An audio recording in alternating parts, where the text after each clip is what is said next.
giving. When I was working on Coach Dungy's book, we reached the point where he was fired in Tampa.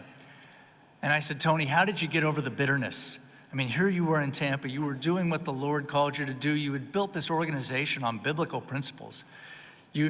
God had you doing what you felt called to do. You were living it the way he wanted you to live it. You were, staff meetings at 8:30 so that coaches could take their children and we could be with our children in the mornings if we couldn't be in the evenings. And I said, how did you get over the bitterness? And he said, what bitterness?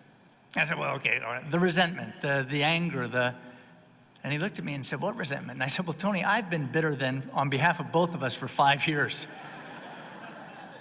And he said, look, there was a mission field for me in Indiana that God wanted me in Indianapolis. And but for these people firing me, I wouldn't have gotten there.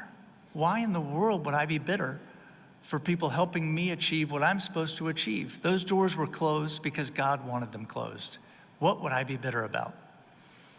And it was an amazing healing process for me, being in the organization, being angry for 5 years before we wrote the book, realizing that there was always something to be grateful for.